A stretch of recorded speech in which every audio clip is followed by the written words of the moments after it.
State Warriors. Well, everything went wrong. Everything went wrong. They were a minus 24 from the three-point line. They got dominated on the glass, a minus 7. Wow. They were a minus 7 when it came to offensive rebounds. They were a minus 16 when it came to second chance points. They were a minus 6 when it came to fast break points. They're a minus 8 when it came to points off turnovers. They're a minus 8 when it came to committing turnovers. And your starters got outscored 104-48. So, yeah, a lot of things went wrong last night at the Golden One Center for the Golden State Warriors. Jonathan Kuminga's burst. Moses Moody's burst. I thought Pods was playing his butt off. He was trying to tap in rebounds, but you could tell that, De'Aaron Fox, there was no answer to him. There was a couple of Draymond moments. A couple, very early. Against Sabonis, I thought he played solid defense. Oh, look, you got to look at you. You have to wear the L when a team beats you. Right. And Sabonis, I thought outplayed Draymond in that game. He played really good. I think that Keegan Murray was excellent. Keegan Murray was and your boy Keon Ellis was. Yeah. He was dynamic. To say he was anything less is absurd. I mean, Keon Ellis was special. He was dynamic. I mean, when have you seen Steph Curry get his pocket picked twice? Yeah. And then the guy's hitting threes. I mean, Keegan Murray was so good. He actually missed 2 or 3 wide open threes. Wide open three. They could have blown that game open in the second quarter. Like, the Warriors were lucky not to be down 15 at the half. He's a guy night and day in terms of confidence level. Oh, yeah. How different does he look 1 year later? 32 points, 9 rebounds, 8 of 13 from 3. If I watch them, top of the key, like the Kings, do a little dribble handoff for a screen, and our big sag on Keegan Murray one more time. But here's the problem, Shasky. Not only were the big sagging, but Clay and Pods were getting crushed on screens last night. I know. They were dying on screens. And what happens here is when you don't have the athletes, you have no covers for pick and roll. No. You have no covers for the pick and roll. Your bigs are too slow. Your bigs can't play in space at times. And that's not Looney's fault. That's not TJ. It is what it is. Clay's getting killed on screens. He's died on them. Steph's died on screens. Pods has died on screens. You don't have the athletes at the point of attack to defend at a high level, which has been the problem all season long. You're not every day the Warriors step on the court, even against the Detroit Pistons, they look like they're at an athletic disadvantage. So you need more. You need to get more athletic somehow. That's issue number 1 to me. You got to have more athletes. You got to figure out how to use JK because he is your most dynamic athlete, but you also got a money situation with him. Got to figure out what to do with him long term, or you're going to move on with them long term. A lot of stuff going on here. Let's go to Adam in the city. Start us off, Adam, here on the roast. What's up, man? Morning, guys. Thanks for having me on. Before the break, you asked, what do you do next? What's the next move? And, my not hot take, but just my take is just I think you need to blow this team up. You just said you need to get more athletic. Well, if you do what Steve Kerr says he wants to do last night, which is, bring everybody back, it's like you're completely going against getting more athletic or even getting better. Like so many of the games, the big blown games this year, I honestly thought there was really nothing much that I guess they could do last night, but I thought Steve Kerr's lineups and just the substitutions were just off. Alex in Atlanta called him months ago saying that we have a Steve Kerr problem. I thought that was on full display last night. Yeah, a lot of those guys weren't playing well, but when you look at how well, Moody, Kuminga, all those guys got better this year, it's like, man, how much better would they have looked if they were playing last year? And it's like you record-wise and playoff-wise, you were better last year. So that's just my take. And I also just wanted to say, I am completely putting this season on Draymond Green and costing us going to the playoffs and costing us this season. You mentioned it, 17 games missed because of suspension. I thought it was 12, but 17, the ejections.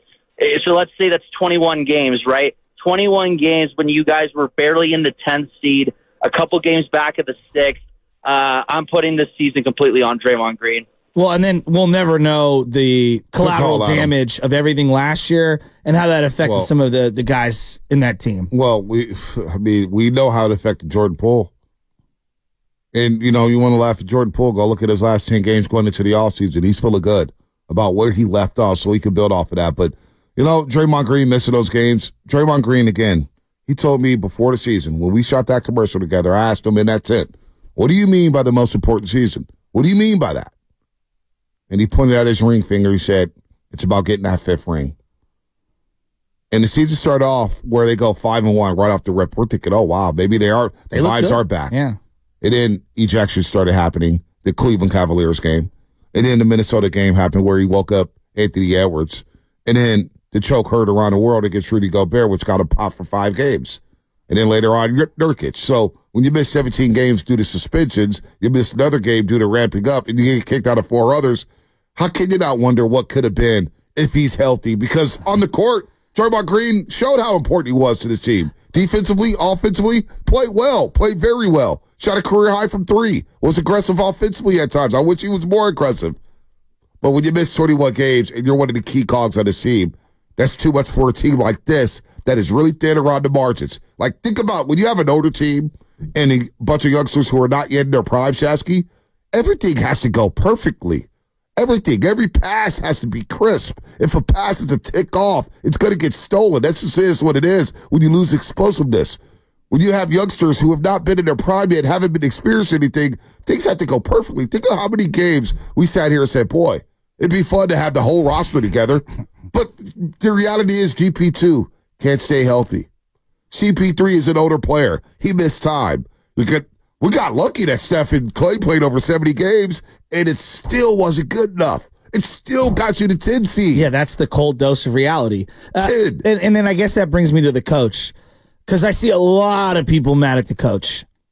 I don't love the rotations. I think it's the easiest thing to critique. It reminds me of should have went to that guy instead of that guy in baseball, or why'd you run this play in football when you should have ran that play? Right. I find it to be a low hanging fruit conversation. Yeah, go ahead. Sorry. No. But what I was going to say was there is one thing that I'm just fundamentally curious on. You told me how much that you needed to protect the basketball and how important that was, and how you got CP3 for a playoff game.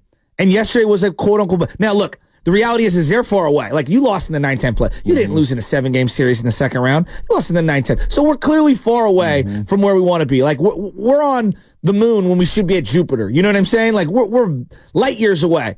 But in a game that you clearly needed to hold the ball better, you needed ball protection, you needed to slow things down, you needed to stabilize it, you needed a secondary ball handler opposite Steph Curry to get the pressure off him.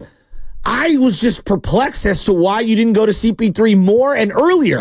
He went to pods first. I was perplexed. And I was like, wow.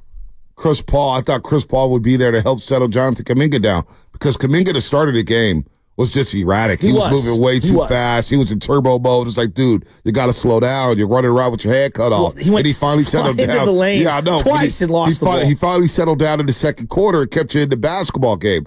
But the Chris Paul usage, and I guarantee you, Chris Paul was every bit the professional that we didn't think he was coming into the season. A lot of Warrior fans, he was one of the most hated non-Warriors in recent memory. I've done a complete 180 on him. But what Chris Paul did for the youngsters? Agreed. He never bitched and moaned about coming off the bench. He was a true professional. What a season for Chris Paul. Had a solid season. And you know, deep down inside, he's thinking, 18 minutes? Really? 18 minutes in a do-or-die game? When I saw Pods come in, and this isn't a Pods versus CP3, but I like Pods a lot. He's one of the greatest point guards of all time. And he's still got a little something left. No one is saying he's prime Chris Paul. But in that game, you don't go to him that early? I wrote down. I also thought he came in with 3 minutes to go in the first quarter, and I was begging for it. They went 15-4 run over 4 minutes to start the game. And I said, can we get CP3 in there? He didn't come in till the 3-minute mark in that first quarter. And that's when I was like, I just threw my hands up. Yep. Keon Ellis had a steal with Steph Curry at the 5-minute mark. 15-4 run there for Sacramento. Second quarter, they're up 16. They opened up a 41. Actually, they were up 38-22. Chris Paul hit that big 3 in the corner. Yes. But that was a huge shot. Yes. Then they go up 16 again, and then Moses Moody had the little run there where he had a 3. He dropped the dime to Looney, had a good defensive play. Then you had J.K. with the 6 straight. And you're thinking, boy, down 4 at the half. Despite they were so Curry, lucky. Despite Curry, I felt good. Despite Curry having 5 points and Clay being scoreless and they're down 4 at the half, I'm thinking to myself, Warriors got this. Then the third quarter had happened. So CP3, I know deep down inside he's thinking to himself, I could have helped a lot more. And the rotations, like a 3-guard lineup yesterday with Pod, CP3, and Steph, they're not athletic guards anymore. So when you're going against Keon Ellis and De'Aaron Fox, and you got Keegan Murray out there, and even Harrison Barnes, how robotic he is, he's even a little more athletic than those guys. Last night's three-guard lineup, it just showed how small you are and how unathletic you are. And the Warriors' small ball lineup, now you go look at New Orleans and their small ball lineup. It's Zion, it's Trey Murphy III, it's CJ, it's Herb Jones, it could be Alvarado. It's actually a bigger, smaller lineup. The Warriors' small lineup is small and unathletic. Herb Jones tried to dunk from the free throw line last night on LeBron James. The saddest part of last night's game to me, it's just Harrison Barnes going at Klay Thompson late in that game. It was just like I felt so much empathy and sadness for Klay Thompson. Well, he went at Draymond too. I mean, they were going at everybody. They went at everybody. Good for Harrison Barnes. He got his moment. The Kings went at everybody. I know. You know what I'm saying? But I'm just saying, like, as a Warrior fan, we'll get to Klay. Seeing Harrison Barnes do that was like, I mean, look, it was salt. It's a 9-10 game. It's a 9-10 game at the end of the day. The reality is the Warriors were in 10th place in the Western Conference, had to fight off the Houston Rockets. And the change needs to happen. Why? Because San Antonio is going to be a lot better next year with Wemby. Utah won 31 games and weren't even trying to win basketball games. And they fell into 31. Houston, they got something cooking down there with those young athletes, right? They're cooking with Ime Udoka.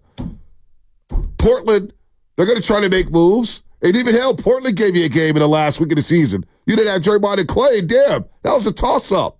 So the Warriors, can't forget about the Memphis Grizzlies. As much as I can't stand the Memphis Grizzlies, Ja is a game wrecker.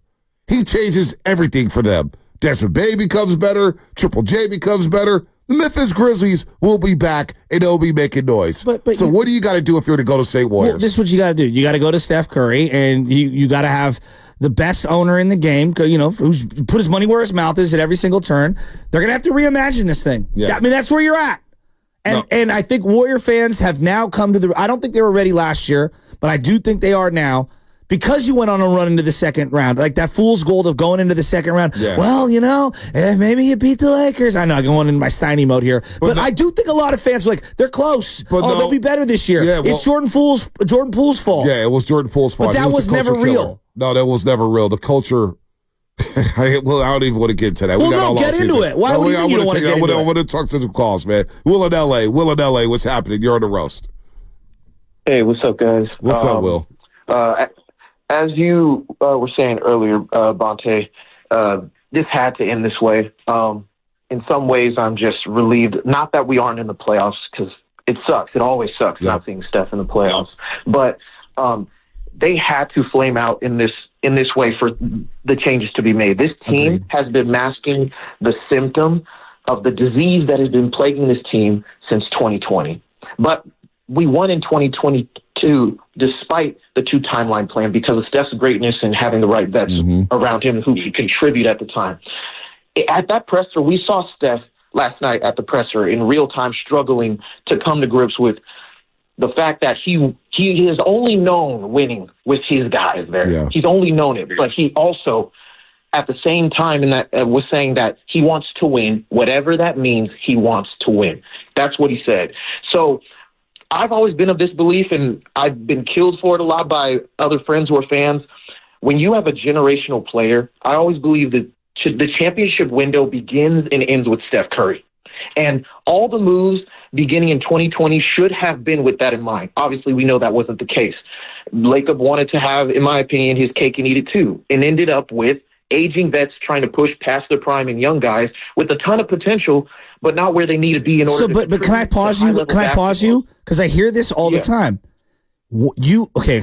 Number one, to make a deal for a max player, you had to be willing to give up another player making significant coin who would have been one of those three guys. You couldn't just trade a pick for money because you were so over the cap. So you explain to me where the misstep was. Like, you couldn't just trade the number 2 overall pick and go get Paul. I'm just using hypothetically Paul George. He was making too much money. You were over the cap. And let's be real. Like, we have to be realistic. But not only that, a team's not giving up a player like Paul George for a number 2 pick who could be a project. You're just not going to do that. That's bad business. Well, and I agree, but I personally have always been of the belief that one of Draymond or Klay should have been traded. Okay. Whether that be maybe not. I wasn't necessarily in that mindset in 2020. I just think in 2020 they should have chosen. Like the pick was just they screwed up with the pick. You got to remember though, Klay Thompson tore his Achilles on the day of the draft in 2020. We were all banking on Klay Thompson being back after missing the season with the torn ACL. Yeah. And so we would have saw Klay Thompson probably be a better version of Klay Thompson, the Klay Thompson we all grew to love, and playing alongside Steph and Draymond Green. But it didn't happen like that. Oh, and by the way, Andrew Wiggins, because we thought Andrew Wiggins would be a fourth option, play the easiest basketball of his career. So it would have made the Wiseman pick. There was more emphasis on the Wiseman pick and the urgency with that pick because Klay Thompson went down. And so we were picking on the guy who played 3 college games to say, hey, you're going to help bridge us this gap, and you're going to do it quicker. We're going to expedite the process here. There's a learning curve in the NBA. It's why young players don't win in this league. Wemby was all-world this year. San Antonio won like 20 games. Even if you had traded Wiseman before you executed the pick and you had stapled one of the lesser priced players, and not because no one was ready to move off the Klay and Steph, Dre, trust me, I remember doing those shows. You get Miles Turner. I'm just hypothetically. Those are the kind of guys that are Wendell Carter. Right. Are they helping you win? I mean, come on. They're helping you really win. Those were the players that you were going to get. I don't think they're helping you win. No, we know they're not. Yeah, so I don't know